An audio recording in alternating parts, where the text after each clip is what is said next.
Cheguei chegando e cheguei chegando. Nós vamos fazer uma revisão para a prova. Ui, bebê, né? Presta atenção. A nossa prova vai ser o capítulo só sobre os regimes totalitários e autoritários, não é? Nazismo, fascismo, salazarismo e Guerra Civil Espanhola. Então, pelo amor de Deus, preste atenção nas principais partes de cada um, que fica mais fácil, né? Cauã, no mínimo, tá olhando o tamanho da minha testa. Tá boa, não tá, Cauã? Tá aparecendo muito? Vou daqui um dia botar um outdoor aqui e pedir patrocínio. Filho de uma mãe, presta atenção. Tô morrendo de saudade de vocês. Eu preciso ver vocês. Tirando o João Antônio, eu preciso ver todo mundo. Tocar, viu? Um cheirinho, Milton. Vamos prestar atenção, né? Vamos ver como é que estava o contexto, né, mundial antes de ser implantados os regimes totalitários e autoritários, né? Tinha chegado o fim a Grande Guerra, né? Até então Grande Guerra não era chamada de Primeira Guerra Mundial, porque ninguém esperava a Segunda. Os países estavam se recuperando, né? Entre aspas, tinham passado por uma grande perda humana e uma grande crise econômica, né? E tinha assinado o Tratado de Versalhes, que a Alemanha não aceitou, né? Assinou, mas que assinou só para dizer que estava assinando. Porque a Alemanha busca, mais à frente a gente vai ver que o Tratado de Versalhes vai dar início à Segunda Guerra Mundial, porque a Alemanha se sente humilhada e quer uma revanche, né? Se recupera. Nesse intervalo, né, depois da Primeira Guerra Mundial, Grande Guerra, surge a crise econômica, né? Surge aí a crise 29, que começa nos Estados Unidos e se espalha para outros países, né? Para vários, só não atingia a União Soviética, que era socialista. Então, imagina aí coisas ruins acontecendo e surgem regimes, né? Onde eles dizem assim, nós vamos sair dessa crise. Cara, tipo assim, né, Guilherme? Preste atenção. Nós vamos nos recuperar. Apoie o nosso grupo, porque você apoiando, você vai fazer parte dos privilegiados. Então é aí que surgem os regimes totalitários. Eles vão pegar regiões frágeis, né, que tinham o ideal de dizer o quê? Nós vamos melhorar, confia em mim. Então vamos prestar atenção, né? Por favor. Robertinha, meu amor, bicha linda, armário, eu quero bem a Roberta. Eu morro de medo, eu já sonhei com a Roberta dando uma pisa em mim, tu não acredita? Com aqueles taekwondo dela, eu tô com dor faz tempo, minha filha. Presta atenção, viu? Preste atenção aí, Lívia. As principais características de um governo totalitário. Se eu não me engano, segredo, tenho que achar na prova. Aprende o básico, porque se você aprender o básico, o resto você tira de letra. Antidemocrata. Toda vida que ouve o termo anti, só é lembrar de Rodolfo, né? Aquele ser bem pequeno. Anti significa contra. Então, eles eram contra a democracia, contra o povo participar do poder. Eles acabaram criando um único partido, só quem manda aqui é a gente, manda quem pode, obedece quem tem juízo, por isso que João Antônio obedece, né? Havia uma idolatria e culto ao líder. Quem era contra esse partido? Havia perseguição e repressão e violência e censura e o que você imaginasse. Eles se mobilizaram para poder fazer as pessoas aderir e apoiar a esse partido. Foi usada uma coisa chamada propaganda. A propaganda é a alma do negócio, pura verdade, né? Tinha o nacionalismo, que era eu amo meu país, eu te amo, meu Brasil, eu te amo, né? Eu amo meu país, por ele eu faço e aceito qualquer coisa. E o anticomunismo. E o que significa esse anticomunismo? Eles eram contra o avanço socialista, né? Eles eram contra esse avanço socialista. Então, olha como é fácil. Questão de prova. Antidemocrático, né? Só existe o meu partido e o povo não vai participar, o povo vai obedecer, né? A idolatria do líder, o nacionalismo, eu amo meu país, repressão, quem não é a favor, a oposição, eles usavam violência, era censurado. O anticomunismo, eles queriam barrar o avanço socialista pelo mundo e, palavra-chave, e tem questão na prova, não é? Eles usaram a propaganda é a alma do negócio, não é? Para poder fazer com que as pessoas aderissem aos seus ideais, né? Primeiro grupo, toda vida que falar em fascismo, ocorreu na Itália e o seu líder era Benedetto Mussolini, não é? Foi ele que implantou o fascismo. O fascismo e o nazismo é igual a unha e a cutícula. Eles eram a mesma coisa, só que estavam em países diferentes. Apesar que Mussolini, o Duce, né, ele tinha uma idolatria expressa por Hitler. Né? O que é que ele buscava? Minha gente, ele pegou a Itália. Lembra que a Itália, ela fica quietinha. Primeiro ela fica de um lado na guerra, depois ela vai para o outro. Ela não teve muito benefício na guerra não, né? Ela fica em cima do muro. Então ela passa por dificuldades econômicas. Qual era o objetivo dele? Ele buscava a reorganização da Itália por meio de um Estado totalitário, nacionalista e militarista. E o que é esse militarismo? Eles investiram bastante na produção de armas, no exército. Porque o objetivo deles, minha gente, era o quê? Era se preparar para uma revanche contra principalmente a Inglaterra. Né? Então, fascismo em Itália, líder Benito Mussolini. Né? Principais medidas tomadas por Mussolini. A apresentação da Carta de El Lavoro, que organizava e controlava as relações de trabalho. Toda vida que falar, uma das principais características do governo de Mussolini é o corporativismo, era o controle dos trabalhadores. Não é? Vamos controlar, vamos fazer o povo ficar do meu lado, lógico. Né? O povo estando do meu lado, eu vou temer a quem? Né? Vamos controlar esses trabalhadores, eles não poderiam fazer greve. Uma das coisas mais inteligentes deles é que eles criaram obras públicas para que os trabalhadores, as pessoas trabalhassem para o Estado, para o governo. Não é?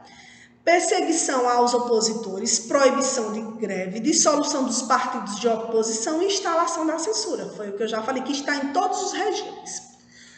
Ações que visavam superar a crise e adquirir a aprovação popular, como incentivar obras públicas e o aumento da produção. E é o que eu falei, no corporativismo ele controlava os trabalhadores, ele criava obras públicas, porque ele era o governo, não é? Mas as pessoas estavam trabalhando para ele. E elas poderiam praticar a greve? Não. Elas poderiam se manifestar contra? Também não, certo? Meu amor, tá entendendo? Tá entendendo, Glauco? Aí a galera do Jatia, comunidade Jatia, né? Está entendendo, né? Os porturenses também estão entendendo, cara, tipo assim. Então tá fácil. Continuando, não é? Já vimos aí sobre o fascismo, questão do fascismo, né? Itália, Mussolini, eu tô revisando aqui antes de entrar no cara, aí, né? Itália, Mussolini, eles tinham controle, né? Partido único, corporativismo, controle dos trabalhadores, né? Foi uma maneira muito fácil de dominar, porque ele gerava emprego e as pessoas tinham que trabalhar para ele e tinham que mandar. Agora, o cara que se destacou mesmo nesses regimes totalitários se chama Adolf Hitler. Né? Quando se fala em Hitler, chega numa coisa ruim assim, que é um cara muito inteligente, como eu já falei, mas que usou sua inteligência para coisas ruins, né? Infelizmente. Poderia ter feito coisa boa, né, peste? Mas quer ser lembrado como desgraçado, posso fazer o quê? Né? Problema seu. Preste atenção, Livinha, né? Por favor, Saulinho, preste atenção. Eu não vou nem falar, né? Que Josafá deve estar batendo na mesa, não. Acho que a mãe dele não tem mais nem mesa, nem cadeira, mais nem nada, que ele já bateu em tudo, né? Toda vida que falar no nazismo, nós vamos falar da Alemanha. Imagina um cara chegar ao poder e dizer assim, fica do meu lado, que nós vamos recuperar tudo. Toda a humilhação que passamos no Tratado de Versalhes, nós vamos agora dar um troco. E foi só a conta d'água, minha gente. Só a conta d'água, né? Para a população alemã se ajoelhar aos seus pés. Somente. Por quê? Porque eles foram obedecer a ele, que prometia mundos e fundos, e a população só viu o fundo, né? Não viu o mundo, não. Então, quando falar nazismo, Alemanha, Adolf Hitler, né? O objetivo, recuperar o poder político e os territórios perdidos com a derrota da Alemanha na Grande Guerra. Hitler, lembra do Tratado de Versalhes, que era devolver território que conquistou, pagar a indenização, diminuir o exército, diminuir a produção de armas. Por detrás dos panos, Hitler nem diminuiu o exército nem a produção de armas, ao contrário, ele investiu, não é? E ele devolve território, mas fica assim, eu devolvo, mas eu quero mais na frente, né? As principais medidas tomadas, né, por Adolf Hitler: implantação do Terceiro Reich, né, Terceiro Império Alemão e fim da República de Weimar, né, a partir de agora seria o meu império. Dissolução dos partidos alemães, mantendo apenas um partido nazista, característica dos regimes totalitários. Um único partido. Um único. Presta atenção, viu? Abraão, meu vaqueiro. Diminuição do desemprego com investimento em obras públicas. Lembra que eles geravam trabalho para que a população trabalhasse para ele e eles controlassem a população? Cara inteligente da molesta. Investimento em efetivo militar para sua política expansionista. Toda vida que falar em nazismo e estar na prova, e sempre tem muita questão sobre isso, certo? O que é? O expansionismo, né? E a questão, além do expansionismo, o espaço vital, né? Aumentar o território alemão, conquistando vários territórios, né? É igual um menino que não quer ter só uma namorada, né? Que assim, ele tem várias, né, Milton? Não quer só uma, tem várias, né, Giovana? Não, mas Giovana só tem um namorado. Então, ele quer conquistar vários territórios. Então, ele vai praticar o espaço vital e vem a questão do antissemitismo, que é aqui. Duas principais características do nazismo que está em La Prova. Espaço vital. Hitler pretendia expandir as fronteiras da Alemanha para fortalecimento da raça ariana, conquistar território, e ele saiu invadindo tudo. O cara era punk, né? E ele conquistou muitos territórios. Na conquista desses territórios, Hitler queria que só prevalecesse a raça ariana. E ele começou a praticar o antissemitismo, que a gente acha que o antissemitismo só existiu na Alemanha, mas a gente sabe que já existiu antigamente, não é? Antissemitismo foi uma característica dos governos nazi e fascista. Lembra que eu falei que o nazismo e o fascismo, não é? Parece que eu vou pôr um ovo, a coluna dói tudo. Que o nazismo e o fascismo era a cutícula e a unha, que eles eram bem juntinhos. Deixa eu ver, tipo, quem é bem juntinho na sala? Não tem nenhum casal ou tem? Eu não tô sabendo, né? Eu tô sabendo das coisas não, eu tô desinformada. Tipo, pronto, bem juntinha, que estão ali, né? Dandara é uma pessoa, Maria Eduarda, que estão sempre ali quietinha, estudando, elas não são bem juntinhas, né? Pronto, viu? Então, o que é que acontece? Era o quê? O nazifascismo era a mesma, eles tinham a mesma ideologia, a mesma ideia, só que eles estavam em países diferentes, né? Mas eles se encontravam, viu? Neles pregava-se a ideia da superioridade dos povos italiano e alemão. Os adeptos do nazismo afirmavam que a raça ariana era ainda mais desenvolvida. Essa ideologia foi responsável pela perseguição a outros grupos da sociedade, como judeus, ciganos, negros, pessoas com deficiência, entre outras. Tia, quando falar antissemitismo, não é coronavírus não, viu? É querendo espirrar, mas não sai. Antissemitismo era só perseguição aos judeus? Não. Eles diziam que a raça alemã era uma raça superior. Então, ela não poderia haver misturas. Eles não queriam negros, não queriam ciganos, não queriam pessoas com deficiência física, deficiência mental, não é? Era para ser exterminada, era uma raça superior. E nós vamos ver aí na Segunda Guerra Mundial a bagaceira, né? Mas na frente a gente vê. Então, o nazismo deu para entender, né? Então, o que são regimes autoritários? Que é a mesma coisa dos regimes totalitários, só que assim, menos violentos, sabe? Mas também as mesmas ideologias. Ó. Surgiu no contexto do pós-guerra, né, na Europa. Apesar de concentrarem o poder, não alimentaram por completo não eliminaram, alimentaram. Eu já estou pensando em comida, meu Jesus. Não, nessa quarentena, a gente faz duas coisas, né? Trabalha e come. Não alimentaram por completo não eliminaram por completo seus opositores e não controlaram totalmente os meios de comunicação como nos governos totalitários. Mas, minha gente, só lembrar assim, o nazismo e o fascismo eram mais radicais, o salazarismo e a Guerra Civil Espanhola eram menos radicais. Pronto, não tem diferença, né? Salazarismo, Portugal, né? Não é Calazar, no mínimo, né? Josafá ia escrever Calazar, né? No mínimo. Salazarismo, preciso saber, ocorreu em Portugal, seu líder Antônio Salazar, Toinho, certo? Antônio Salazar.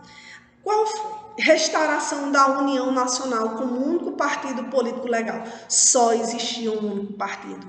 Todos eles, galerinha, todos esses regimes, eles eram anticomunistas. O que é anticomunista? Contra o comunismo, contra o socialismo. Queriam barrar o avanço socialista no mundo. Praticou o corporativismo. O Estado é o principal meio de comunicação entre patrão e empregados. Lembra, pessoal, que no corporativismo, que eu já expliquei, acontece o quê? Eles vão gerar empregos, né? O Estado, o governo gera emprego, as pessoas vão trabalhar, mas eles vão controlar, não tem que aceitar o salário, não pode fazer greve, etc. e tal. Quer dizer, a gente vai controlar bem direitinho, né? Acabam se tornando, se você ver esses regimes totalitários, eles são ditadura. Que quem manda aqui sou eu, partido único é eu, e manda quem pode, obedece quem tem juiz, né? João Antônio não obedece porque não tem juiz. A tinha morrido aqui era cedo, né? A ditadura chega ao fim em 25 de abril de 1974, derrubada pela Revolução dos Cravos, forte manifestação militar.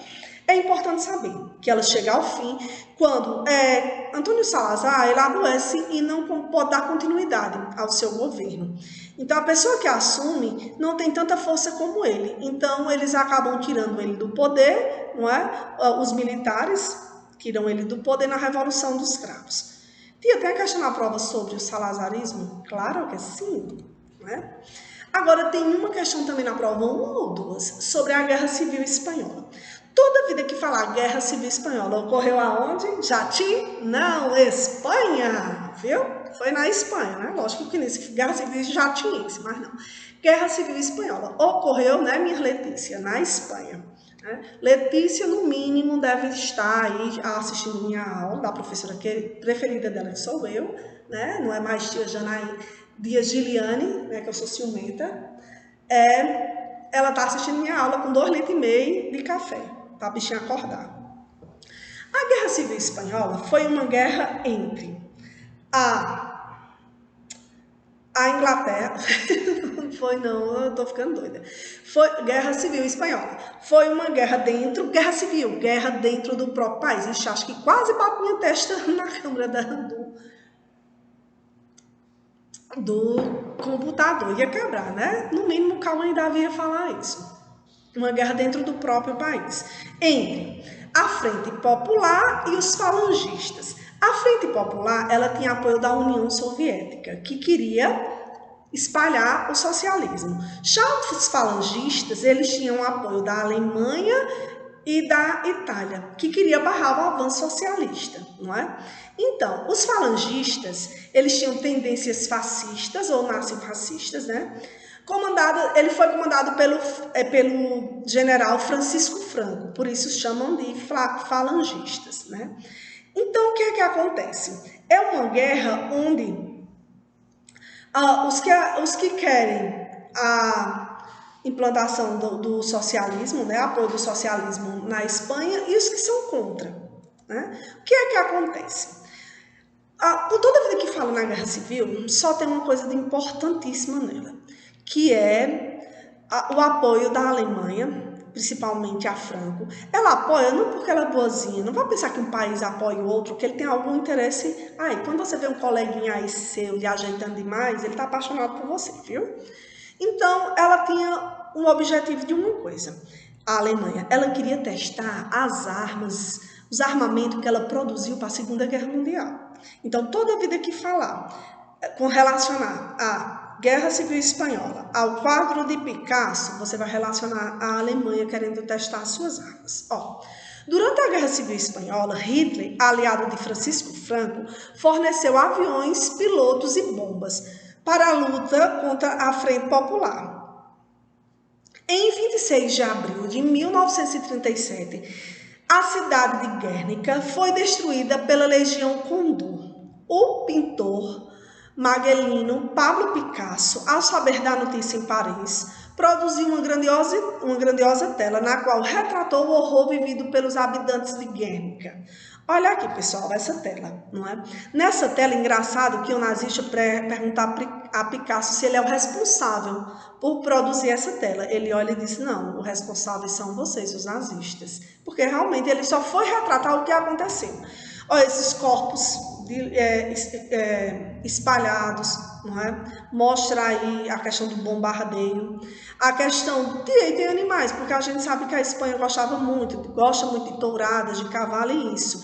E essa luzinha que a gente fez, se você prestar atenção, ela parece um olho, é o olhar de Deus, né? Deus olhando para esse conflito. Então, toda a vida que falar Guerra Civil Espanhola, quadro de Picasso, foi retratado as barbaridades que Hitler fez, patrocinando, né, emprestando suas armas para Francisco Franco, dos falangistas, né? Para que ele emprestou porque ele era bonzinho? Não, ele queria testar as armas que seriam usadas na Segunda Guerra Mundial. Então tem uma questão na prova sobre isso, viu? Após quase 3 anos de conflito bélico, a Guerra Civil Espanhola, considerada uma das mais violentas e cruéis da história, terminou com a vitória dos falangistas, que conseguiram derrubar o governo republicano do poder. Francisco Franco assumiu o poder em abril de 1939, implantando o regime ditatorial de direita na Espanha, né? Galerinha, tá fácil.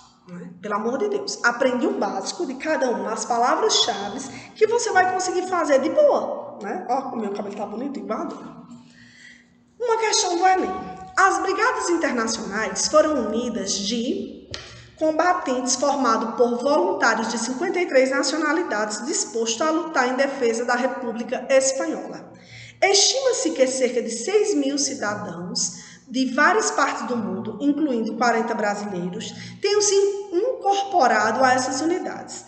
Apesar de coordenadas pelos comunistas, as brigadas contaram com membros socialistas, liberais e de outras correntes políticas e ideológicas, viu? Se eu não me engano, é uma questão que está na apostila de vocês. A Guerra Civil Espanhola expressou a disputa em curso na Europa na década de 1930. A perspectiva política comum que promoveu a mobilização descrita foi a crítica ao stalinismo, não tem nada a ver com o socialismo, não é? Eles tinham uma crítica, mas eles queriam combater o socialismo, não era só criticar, é errado. Combater ao fascismo, rejeição ao federalismo, apoio ao corporativismo ou adesão ao anarquismo. Anarquismo não tem nada a ver, que anarquismo é sem governo. Corporativismo é uma das características, mas não apoiava. Rejeição ao federalismo também não é. Minha gente, era combater ao fascismo, não é? Então, a alternativa correta é a letra B de beijinho doce que você tem, né? Se eu não me engano, também é uma questão da apostila. Sobre os movimentos totalitários, analise as afirmativas a seguir. Os movimentos fascistas podem ser definidos como totalitarismo de extrema direita, que visam garantir a liberdade de expressão e evitar o avanço político dos comunistas. Os movimentos nazifascistas ganharam força representativa política e popularidade após a Grande Guerra. As maiores características do governo de Mussolini se baseavam em uma ideologia militarista, expansionista e nacionalista. A tomada do poder por Hitler e o fim da República de Weimar fizeram surgir um Estado totalitário, monopartidário, um único partido, intervencionista, que atua realmente militarista, nacionalista, expansionista e, acima de tudo, racista. Qual dessas alternativas você marcaria? Letra D, né? De dedada. Dedada no nariz, viu? Pelo amor de Deus, não vou pensar em outra coisa, não. Letra D, porque a primeira não era de extrema direita, era de extrema esquerda, né? Vamos aí. Mais uma. Observe a imagem, aquela imagem de Picasso, certo? O artista magrinho, Pablo Picasso, é um dos mais recomendados pintores da arte contemporânea. Em 1937, ao criar a obra Guernica, ele procurou representar suas expressões a respeito da Guerra Civil Espanhola. Conforme o contexto histórico e a análise da obra, analise as afirmativas a seguir. Se eu não me engano, eu acho que não é questão da apostila, não. Em estilo clássico, a obra representa de forma contundente o apoio de Pablo Picasso ao exército do general Francisco Franco. Ao contrário, a obra foi uma crítica de Picasso. A obra expressa o desespero e o sofrimento dos espanhóis durante a Guerra Civil Espanhola. A obra pode ser considerada atemporal, pois, além de representar o horror da Guerra Civil Espanhola, pode ser entendida como um manifesto contra todas as guerras, né? Com base nas afirmativas, assinalar a alternativa. Vocês marcariam qual? Letra E, A2 e A3, porque em nenhum momento Picasso apoiou. Ao contrário, né? Picasso fala que ele só representou a obra, porque quem fez a obra foram os nazistas, né? Então tá aí, galerinha, bom estudo. Todo mundo vai tirar nota boa, se Deus quiser, né? Geralmente no nono ano os alunos não têm tanta dificuldade, porque são assuntos que vocês têm muita curiosidade, então vocês estudam bastante, né? Um cheiro, viu, galera?